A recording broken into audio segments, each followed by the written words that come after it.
Toto, we're not in the desert anymore. This don't look like the high plains either.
Last night, we arrived at Coffee Mill Lake just before dark.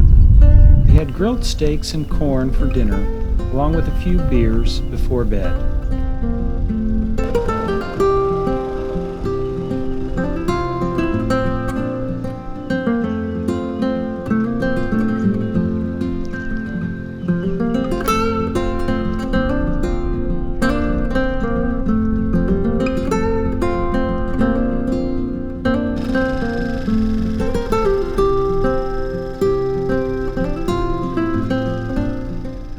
We wake earlier than usual to get on the road. The skies are mostly gray. Our plan is to reach the northeast corner of Texas at Texarkana, then camp at Wright Patman Lake. I feel like I'm doing a pre-flight on a plane, turning all this stuff on. You are.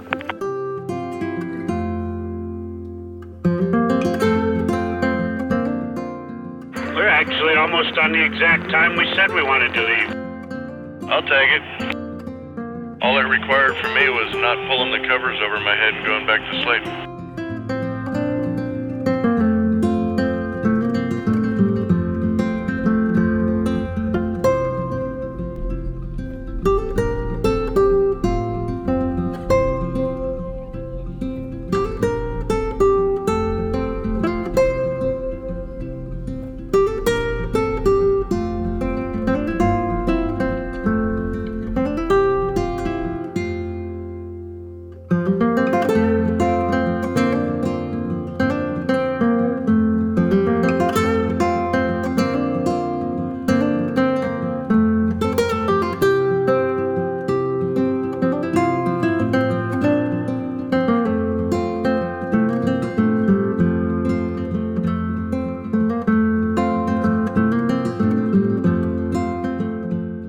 Here we return to the route and stop briefly at Orr's Chapel Cemetery. The chapel is gone, but the cemetery has headstones from the late 1800s, including one from a little girl who lived less than a month.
Access to the Red River is still challenging. We are able to get to the river only once this section. Few roads go near the river, and much of the shoreline is private land.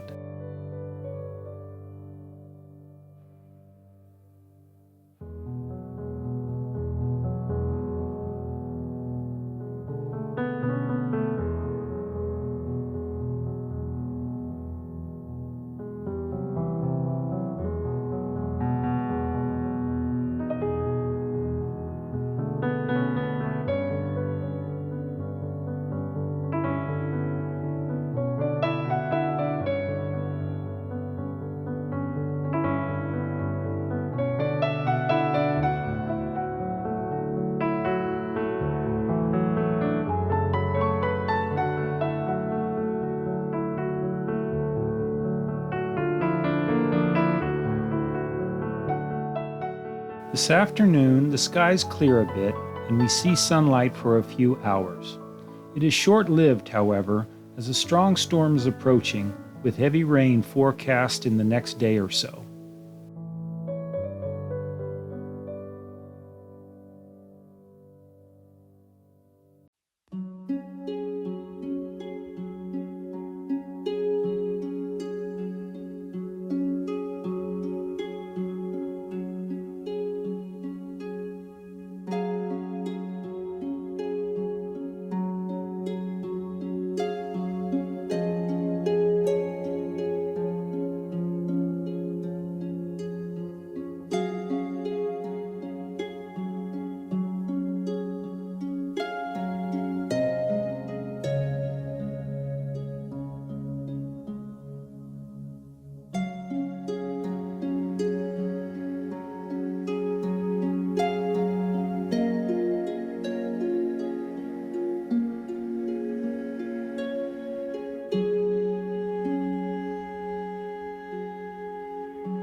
If my milk is still good, I see we utilize it in a cake mix this evening.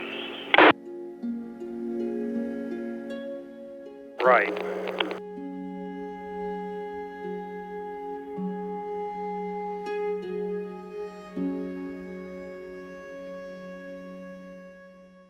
Okay, so we had one low spot back there where Roger's at crossing over that creek that may or may not create an issue.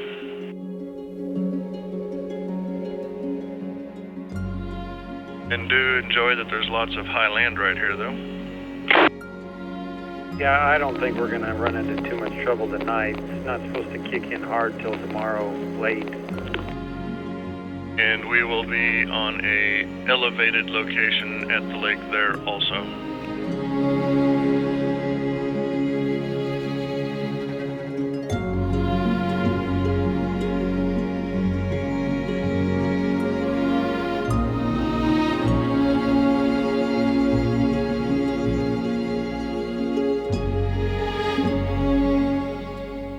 The original goal for tonight is to camp at Atlanta State Park, which was due to open after being flooded recently.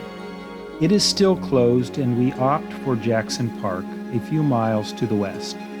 The lake level is still high, but these campsites are not impacted. We grill pork loin for supper, and I bake a vanilla cake in my Dutch oven for dessert.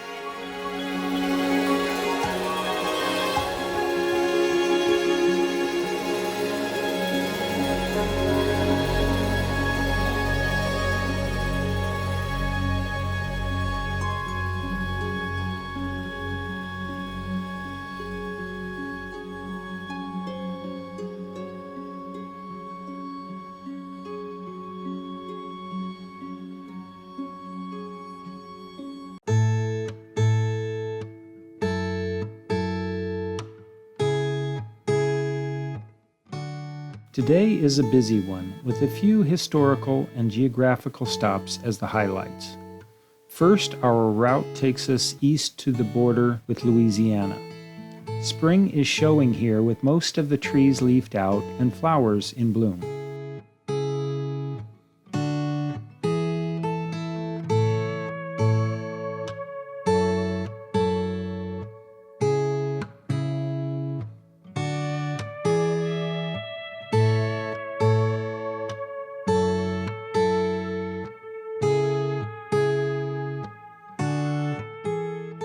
The purple here is really pretty, and the pink laid in behind it.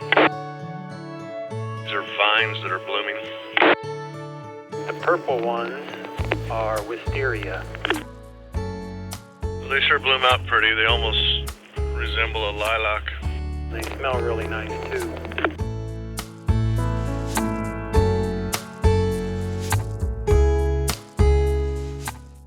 In several places, we are driving on roads that fall right on the border.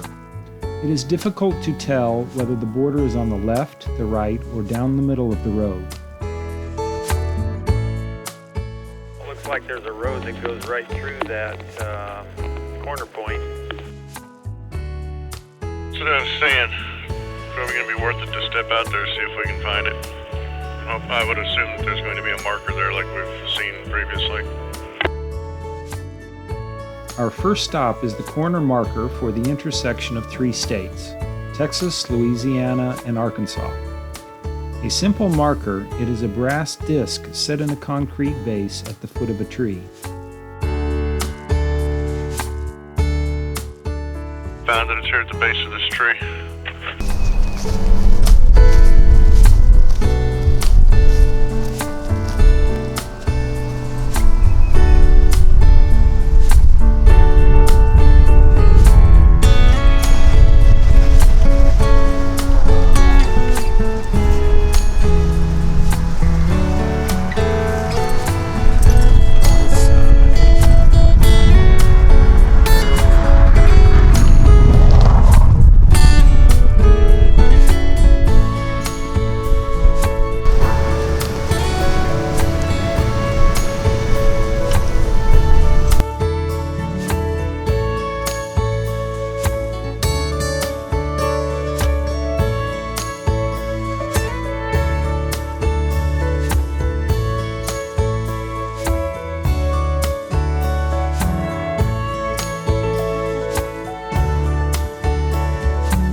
Bumblebee come in for a landing on my hood.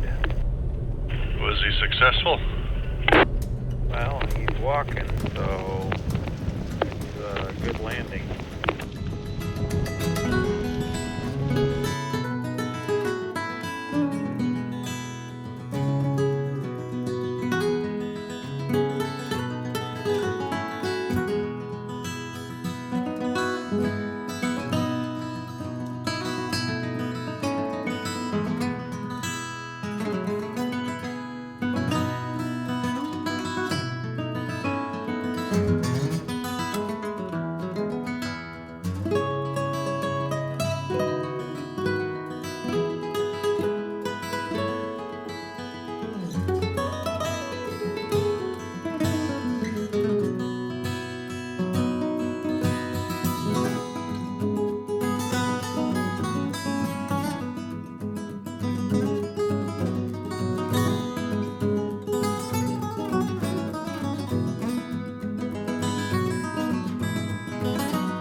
Continuing south, Roger spots a marker beside the road, shaped like the pillars that mark the border with Mexico. Is that a marker there?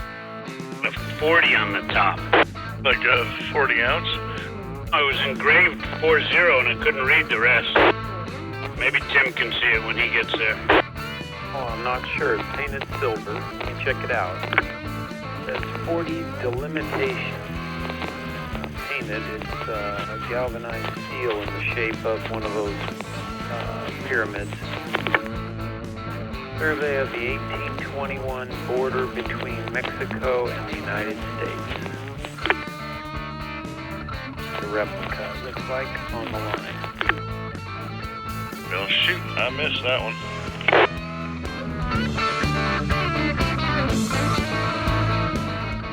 It turns out to be part of an art installation marking the 1821 border with Mexico.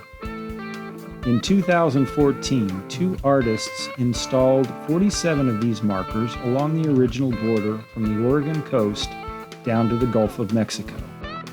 Coming up here in a little bit, after we get on the east-west highway, there's a shortcut back to the route that I believe takes us through another overhung road. Yeah, but that looks like Johnson Road. Next, we stop on a narrow tree-lined road to air down our tires. We are met by a local waiting for his mail to be delivered. He asks what we are doing. After we explain, he points us to Uncertain, Texas on Caddo Lake. He says there is a cafe there that has a great catfish meal. It's near lunchtime and not far away, so off we go.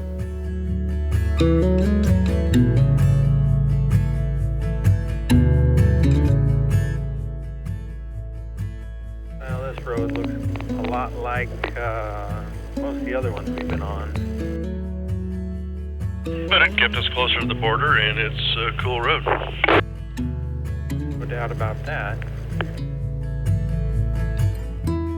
Got some local information.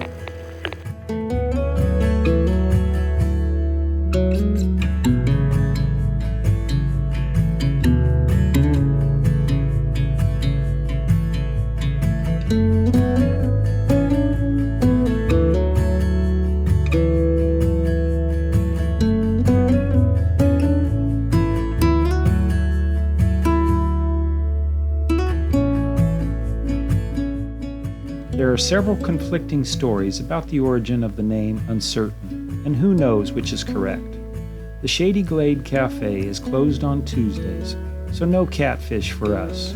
But we stop at the Caddo Grocery and have pork sandwiches while discussing local places and history with Sam, the owner.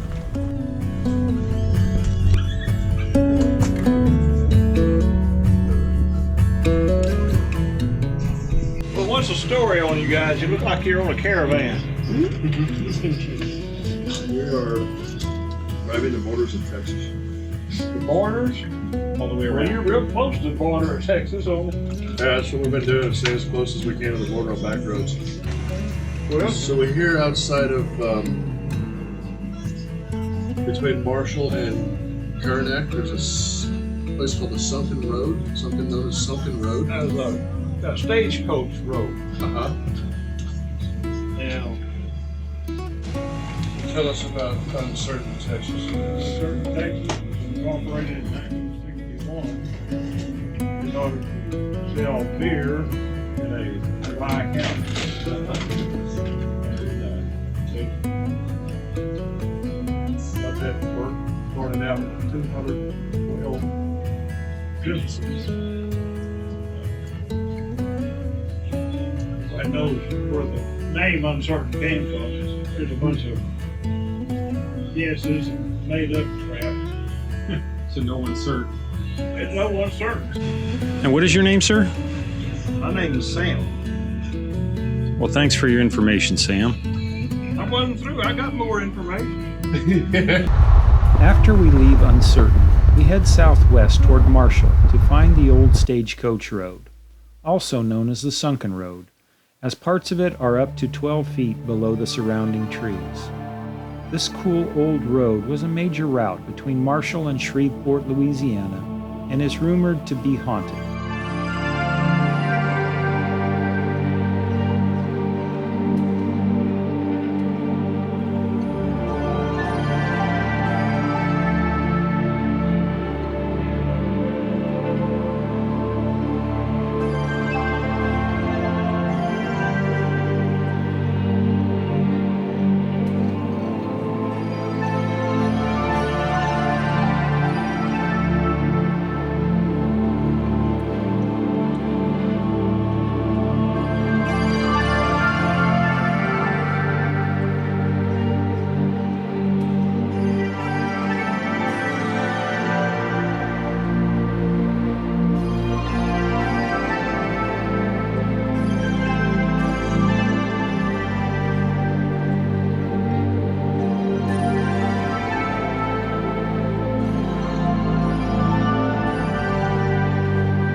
Yeah, not often you get to run roads like that.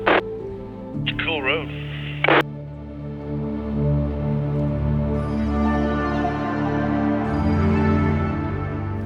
Returning to the border, we continue south, approaching Toledo Bend Reservoir. Just north of the lake is another significant boundary marker. This one was placed in 1841 and is the only remaining international boundary marker known to exist within the United States. It is the result of a joint survey between the United States and the Republic of Texas to mark the border beginning in 1840. This original granite block is 10 feet long and 9 inches square. On one side is engraved U.S., and on the opposite side is engraved RT, or Republic of Texas.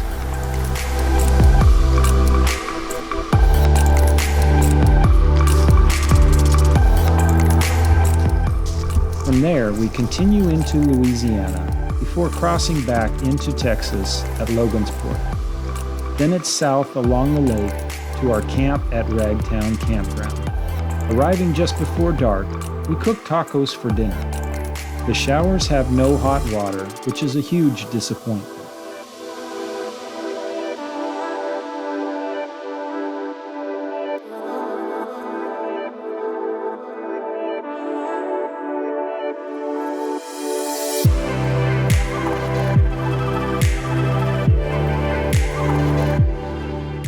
I just picked up my coffee and talked into it.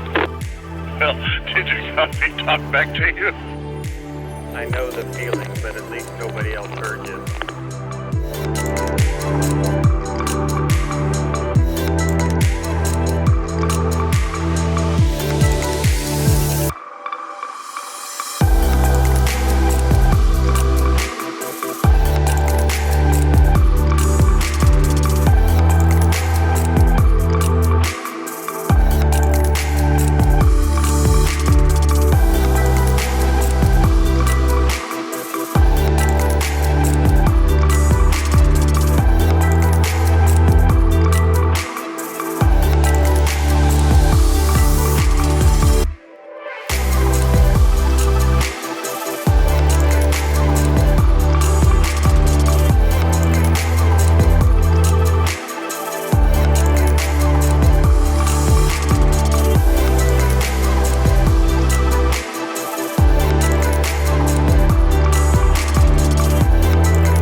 Other than a few sprinkles, the expected storm has not arrived, but the sky is a heavy gray this morning.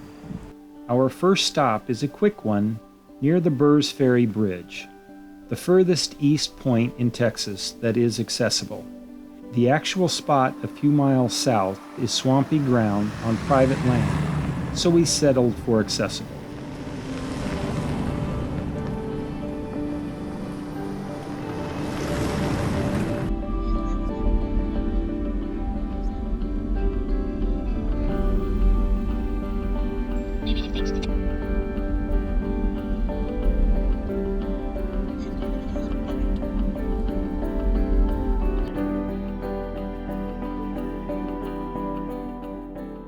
Well, it wouldn't be the furthest point east, but it's pretty dang far if we take the highway out and grab it at the bridge.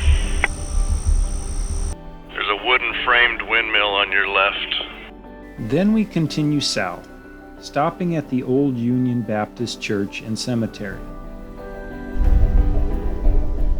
Okay, I thought this one was further north. We've been here before. This is kind of cool. Old Union Church. Nearly abandoned, this old structure was built in the early 1900s to replace an earlier log building that burned down. I mean, the door don't look too sturdy.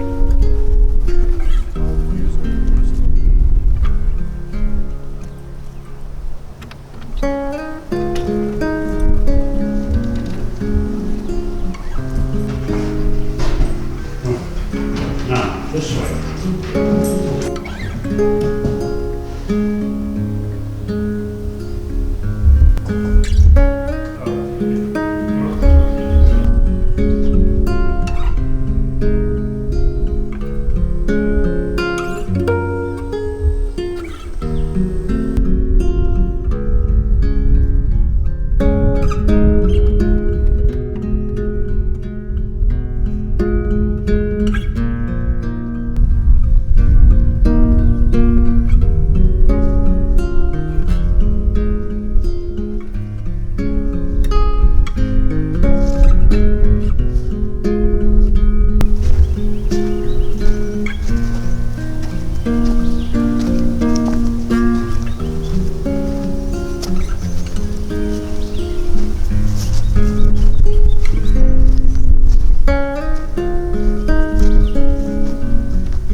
From here we drive mostly paved roads through lots of small towns and cities to reach Sea Rim State Park on the Gulf Coast, our camp for the night.